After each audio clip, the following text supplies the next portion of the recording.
pretty much I'm ramming my crotch into the daggum tank, so it doesn't feel great. We didn't get hit, ran over, and we didn't die. And everyone wants to stare. Everyone, at all times. Piece of junk.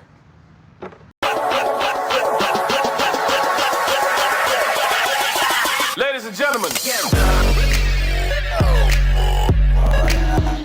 What's going on, guys? Welcome back to the channel. So when I first bought this R7, I did make like a sort of an initial review type video on the bike, but I haven't had a chance to fill it out, ride it, anything like that. So I didn't really want to make any assumptions on the bike just yet till I got some miles under it. And that is exactly what we have done. We're sitting at a little over 1,800 miles. And I feel like that's enough miles to kind of fill the bike out, see what's good, what's not good, what you like, what you don't like, whatever, right? It's a beautiful day today, so I figure why not? Let's just make ourselves an official little review video on these R7s.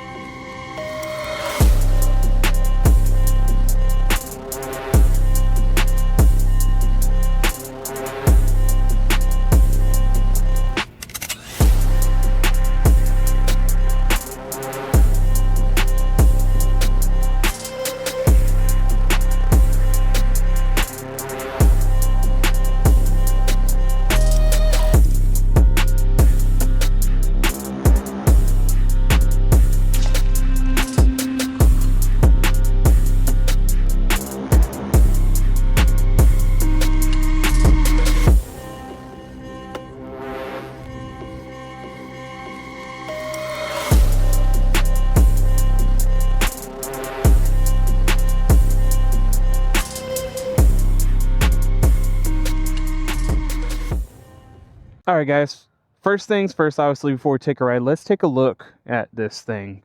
So this particular one is a 2025 Yamaha R7, as some of you know. I did have the pleasure of taking a look at the 2025 model, which is pretty much identical to this, with the exception of the graphics here that say R7.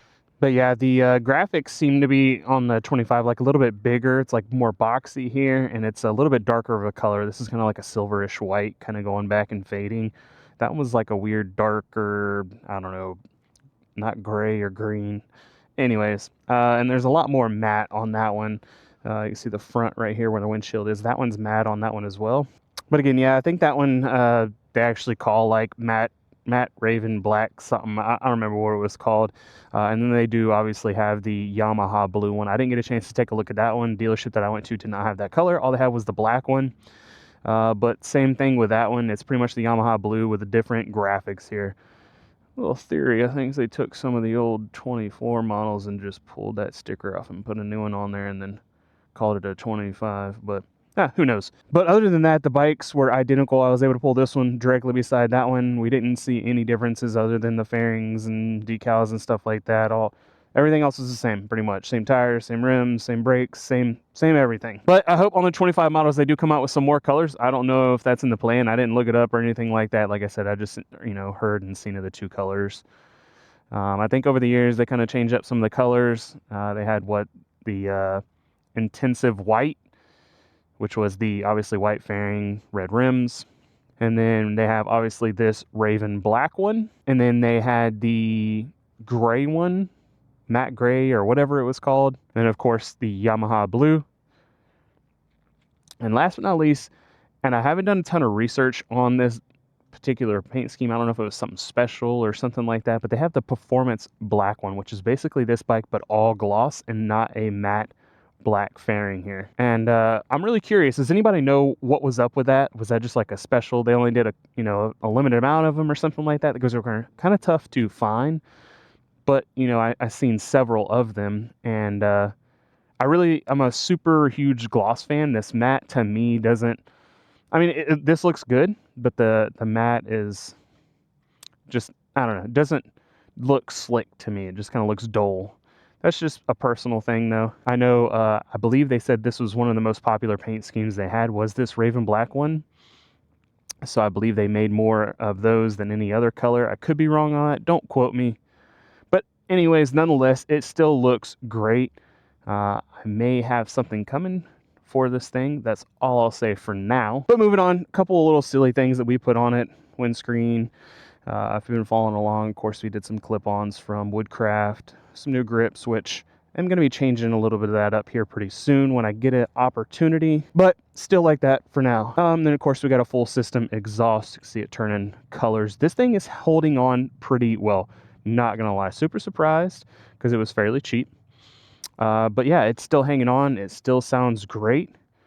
It is hollowing out just a little bit, but not too much to where it's obnoxious and overwhelming. This is obviously Yamaha's advanced CP2 engine.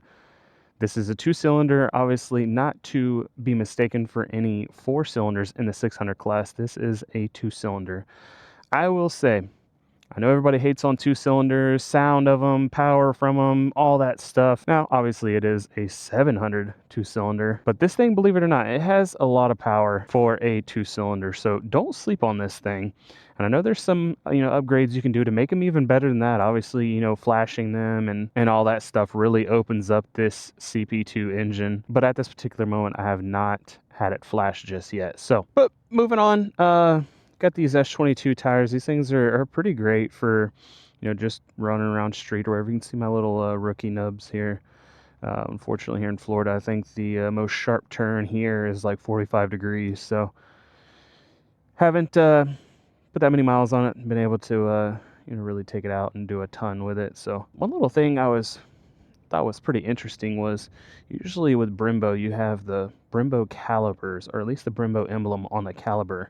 Now on this one it does have a Brembo rear master cylinder, and you got the Brembo emblem up here for your front and the reservoir. But really, I was curious at why, if anybody knew why they didn't put the Brembo on the actual caliper here. Is this caliper not a Brembo? Is it a whatever NSN whatever that is? 100% fluent on whatever that is. But I just thought it was interesting. Usually, if you got Brembos, they're kind of Brembo calipers, masters, brake levers, all that stuff. So, but maybe a rookie question. Just curious if any of you guys know what's up the deal with that. But moving on, I really love the tail section of these. They look pretty sharp. They kind of come out to a point and everything. And don't mind the bike. It's extremely dirty. It is the pollen is insane right now. It's almost hard to breathe. But yeah, so you can see how my shift lever is hanging in there when I painted it black. But hey, the little connecting rod's still black. Not missing any of the paint on it. But yeah, everything over here, obviously, standard. Got some frame sliders on it. Still need to get those front turn signals off of there. Just trying to find the time. So moving on to the dash. Doesn't have really anything special about the dash here. Just a regular little LCD screen. It has everything you pretty much need. I still have not even changed the time on that thing. Since I bought it, it is not 5:43, but yeah, I don't ever look at the time on that thing. And of course, like I said, you can see kind of with this setup right here, this is still not 1,000%. I really haven't had a ton of time over the past few weeks to kind of dial this in 1,000%. I still, like I said, you can see the gaps here on these. And I've been wanting to take this off, kind of cut this bar so I can push all these up a little bit more. And so I can bring these out or down just a little bit more as well. You can see they kind of stick out. It really looks like, a stunt bike, which is whatever. And of course, last but not least, we got the front end. I really love the DRLs in here. This kind of had to wear on me a little bit, the little angel eye, I guess, if you will, in the center here for the headlight. I don't know, just kind of taking a glance at it looks kind of funny, but it wore on me. So the other thing I really like is it has dual calipers in the front, dual disc brakes, as you can see. So a lot of stopping power here in the front, but that is pretty much it for the looks of the top on this thing. Take it for a little ride. All right.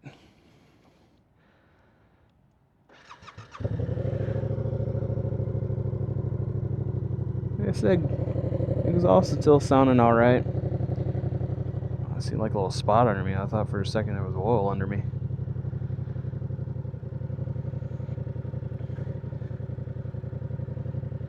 Sorry in advance if you hear me guys like wheezing. Like, I don't know if you can see this, but like the cap is just full of pollen. And I just wiped this down like, I don't know, an hour ago. So my poor lungs are just pretty much filled with pollen at this point. So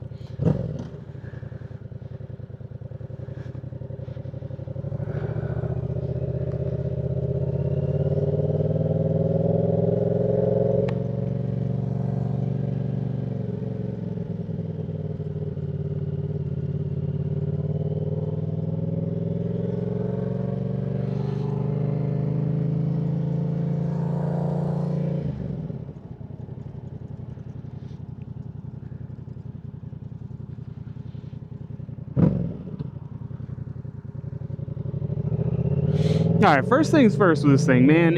Even though it's still pretty, I don't want to say heavy. I think this one's, like I said, 414 on the weight. You know, if you do comparisons, I think the R1's like right in the mid 400, 430, 440, I think it was. And so I think the S1000 as well is like up there in the mid 400s as well. So this bike's not far off as far as weight goes for some of the bigger bikes, but it's still, I don't know, I think it's the center of gravity on this one. Yeah, I think it's like the, I don't know, the way this bike is like thin, you know, like the smaller bike would be, maybe 2-cylinder, because it's, you know, they're able to do that with the 2 cylinders. A little bit smaller engine.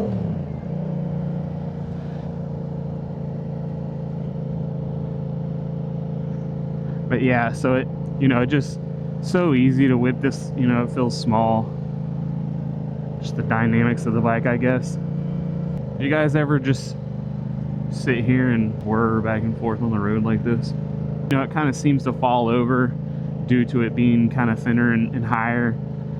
So it's really maneuverable. Even, you know, at higher speeds,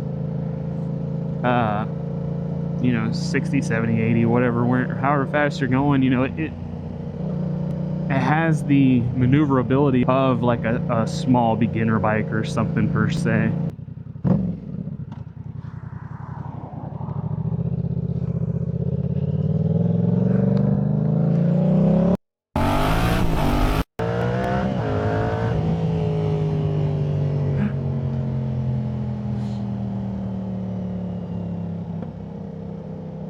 Like I said, for a little 2-cylinder, it actually has power.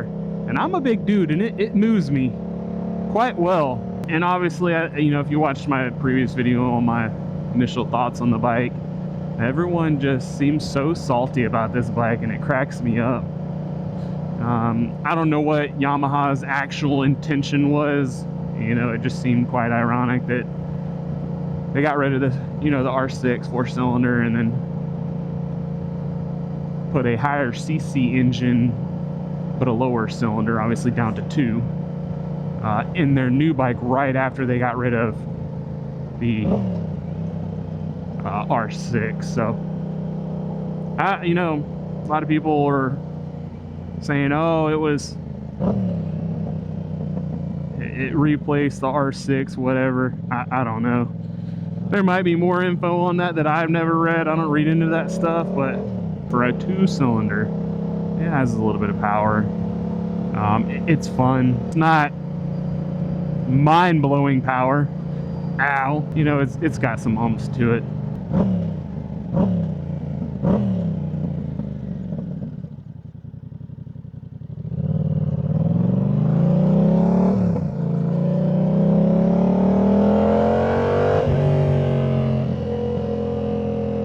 Dog wanted to race.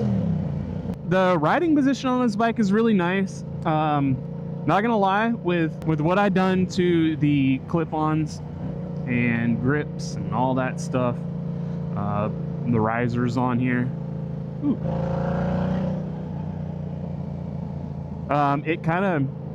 It didn't mess the way you ride on here, but it definitely messed with the feeling of the way you ride. It's kind of weird because the seat now is like at an angle, right? Like a sports bike. And my arms are kind of up a little bit now. So it feels a little funny. You know, a guy's getting old and my back hurt a little bit. So kind of leaning down like a sport bike just wasn't doing it for me at that time. So I wanted to go a different route and see if it, you know, helped, didn't help, whatever. And truthfully, it did help. Like I said, it just kind of, it sits you a little bit weird, but you get used to it pretty quickly. The only downside is it forces me, you know, I like to sit kind of on the back of the seat a little bit and squeeze the tank with my legs. And it is tough to do that. Do a little U-turn here.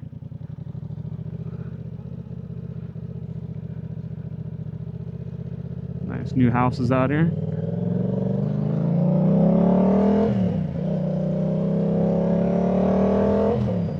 But yeah, I like to, you know, sit back a little bit and try to squeeze the tank, which these tank grips that I have on here are terrible. They're not as sticky as I thought they were going to be. So I might get some soon, but I find myself going over bumps and whatever and slowly sliding down to where pretty much I'm ramming my crotch into the daggum tank. So it doesn't feel great. So I'm constantly kind of trying to move back. And I don't know, and I kind of put more weight on my butt essentially now in a more straight up position. So I kind of just like slide down, if you know any of that makes sense. Especially when I gear down as well, it really kind of like umps me forward. It's kind of awesome, but it is what it is. You still, in the stock form with the handlebars and everything like that, it's a little easier to kind of keep your butt back planted, so that you're not, like I said, kind of ramming your junk into the tank here. So this, you know, that kind of problem primarily is kind of my fault. But for me personally, putting these risers on here definitely made a little bit of a difference. I mean, it ever so slightly kind of pulled me up just enough to where it wasn't kind of hurting my back or anything. So riding position is not bad. You know, I don't really have any complaints on that one. Again, you know, your feet are pulled up a little more.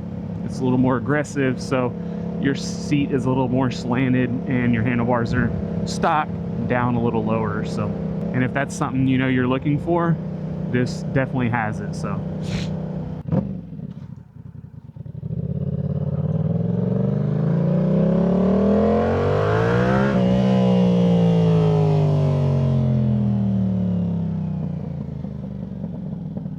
suspension on this thing, as we'll see right here, it's not gonna feel too good.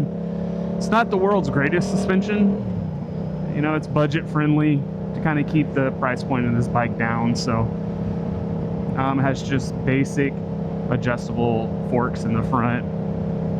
No fancy type of fork or anything like that. Not top of the line or anything. The rear is just a preloaded shock back there. Again, not a super fancy high quality one, but kind of gets the job done.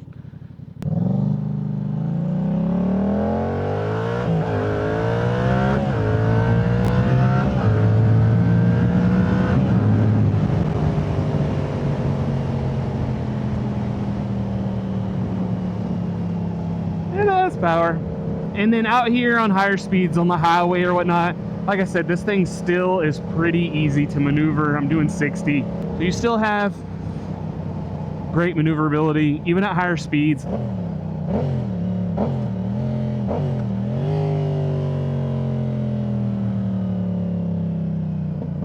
And moving around on it and all that at those speeds are kind of comfortable. So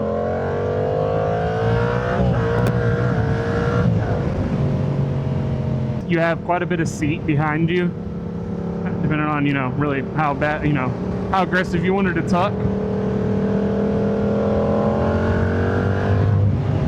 So you have that room to kind of do that if that's something you're worried about. Some of the you know, smaller bikes, for instance, like the Ninja 650 or the, you know, Ninja 500, some of those bikes, you sit down in a little hole essentially with the seat kind of flat to where you're more, you know, you're upright, rather than this seat's kind of down the flow of the tail as it comes out.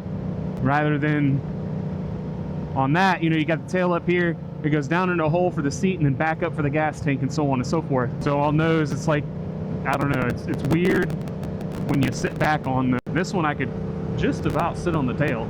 Yeah, my butt's on the back cowl right now. But yeah, the riding position is good enough for a budget type bike. Here's like the biggest turn in my town right here.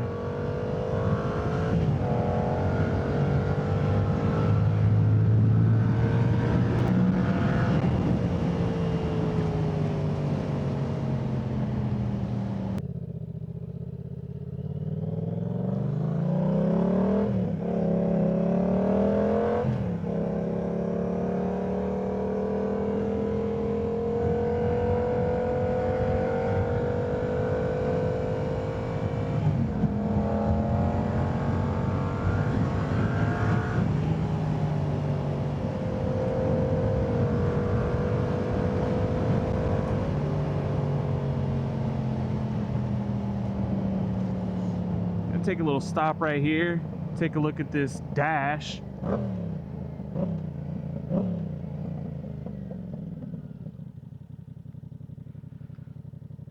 So nothing really special about the dash. You can see odometer. We got 1849 in it right now. You got a trip 1, trip 2, like normal. Miles per gallon, obviously moving. I think normally it sits around like 40 to 50 miles per gallon when I'm cruising. Maybe 60 sometimes downhill, 70. Average right now sitting at about 45.9. 181, assuming that's intake temperature. Could be wrong. Not a pro at it. Air temperature 77. That is 110% incorrect. I've noticed that's like never accurate whatsoever. I think it's sitting at like 62 right now, so it's quite a bit off. And I've been obviously on the bike for about an hour now, almost total. So yeah, that's worthless. And then yeah, back to odometer. Like I said, nothing special about it. Of course, you got your gear selector over here, obviously, and all that good stuff. Your tachometer. Red line's at a 10 grand. That is accurate, and your not so accurate fuel level, because you know, 1 minute it'll be 3 bars, the next minute it'll be 1 and blinking. And obviously once you get up and rolling, it'll I guess it gives it a more accurate volume reading in the tank.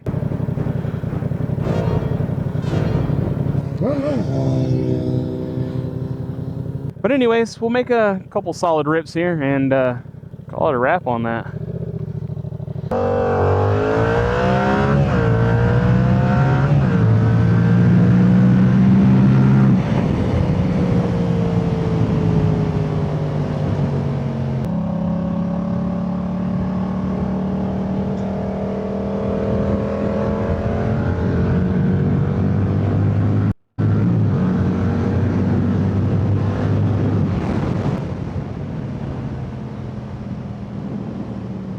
Speed will get up there quickly on this thing.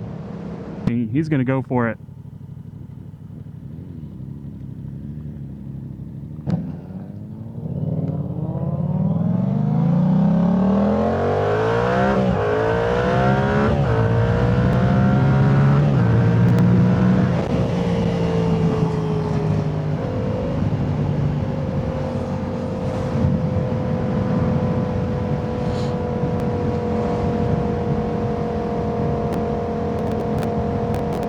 Alright, so a little later in the day, I went back and looked at some of my audio towards the end there, just a moment ago, and for some reason it quit recording my audio. I don't know, my little box unconnected or whatever, but literally all we did was stop by a gas station on the way back towards where we started the video, and I was just kind of going over the gas.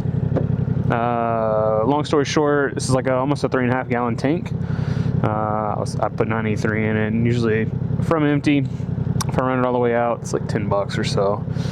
And usually I can get about roughly about 150 miles out of the tank. So that was all that was. Anyways, a lot of sirens there. And then other than that, I was purely just asking for some suggestions on like performance parts for these R7s.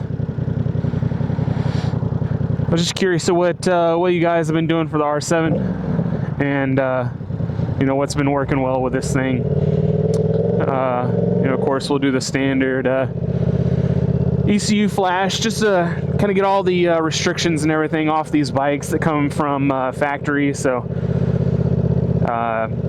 you know, I'm sure that alone is going to make the bike you know, feel and ride much better. But yeah, is there anything else out there? Quick shifter, or you know, velocity stacks. I know they make a air box for this thing. I think it's like smaller, more high efficient, or something like that. And yeah, so yeah, just like I said, just looking for some suggestions on some modifications for this thing. Not cosmetic, because we already done a bunch of stupid, silly things. Purely performance. So we want to wake this thing up, make it feel a lot better, ride a lot better, run through the gears a lot better. So But yeah, that's my my little take on these R7s. You can take it however you want, but overall, I think it's a great little bike. Not the quickest, not the biggest, not the baddest, but looks good. But appreciate you guys going on a little ride with me. I appreciate y'all hanging out for that little piece there. And yeah, we didn't die. All right, so there you have it. It got a wee bit dark on me. So, but it was such a beautiful day, I could not waste it. So got a little carried away with the ride, but I wanted to take you guys along for a little bit of the ride and kind of talk a little bit some of the things I thought was good, bad, whatever on the bike. And unfortunately, my helmet GoPro died. But anyhow, so one of the biggest things I think with this bike, obviously with many other two-cylinder bikes, is it a good beginner bike? And I'll say one or two things on that. I feel like with this bike, first off, my personal opinion, I think there is a better beginner bike out there other than this one. The reason why I say that is because if you wrap everything kind of under a blanket with, say, price, I don't know, size, all these things, you kind of put those under a blanket, I feel like there's a better beginner bike in my mind. Something like, say, the 400, maybe the R3, or even the Ninja 500 or something in those lines, because those bikes are really designed for somebody who's not as advanced on a motorcycle. If you're somebody who's had some kind of experience with a bike or a motorcycle or anything, even like a Raptor four-wheeler or something like that, that you have to use a clutch, brake, and you have to use a throttle, I feel like this might be a good beginner bike, right? Just because of aggressive riding style that this bike has, it kind of presents itself as a bigger bike, you know, with aggressive stance and all that stuff, obviously. So it can kind of intimidate you, I guess, at times, if you will, maybe not. I don't know. We're all different, but yeah, I feel like if you've maybe never rode a bike before or something like that, or you're just trying to get into a bike, you know, riding motorcycles or something like that, or maybe your first sports bike, I don't know. I feel like there's better options out there. With the 500 even, I feel like that bike, honestly, still even over this one, is an amazing first bike. It was super cheap. It had great features. It looked great. And it didn't have a ridiculous amount of torque or power or anything like that to where the bike could possibly get away from you. Again, yes, it is a motorcycle. It can definitely get away from you if you are not careful. But again, that's just my opinion. Definitely do as much research as you can when you're getting a new bike or something like that. Watch a ton of videos, man. There's so many videos out there on YouTube that give you such great information on motorcycles, sports bikes, cruisers, whatever you're looking for. There's so many videos on YouTube. So don't just walk into a dealership and be like, you know what, I'm gonna buy a bike today, and then you see one and you just buy it. I would not recommend that in any way, shape, or form. But again, if that's what you want to do, that's what you want to do. So, but my ultimate recommendation is definitely do some research and everything. Again, an amazing bike. I have a lot of fun on it. I don't regret buying it or anything like that. It looks sharp, it looks aggressive, all that stuff that some people like to look for in a motorcycle. I really appreciate you guys coming for a little ride along with me, and I hope you got something from the video. I hope you enjoyed it. Obviously, if you did, hit that like button for me, if you will. It is 100% free. Doesn't hurt you in any way, shape, or form. Also, if you haven't already, hit that subscribe button. It also helps as well. And honestly, I would really greatly appreciate it. But guys, it is getting late, getting dark on me, and all I have with me, unfortunately, is my tinted visor on my helmet. So I'm about to not be able to see nothing. I really need to go. I have a couple other videos on this R7 if you're interested in checking those out. As always, guys, though, ride safe. We'll see you in the next one. Peace.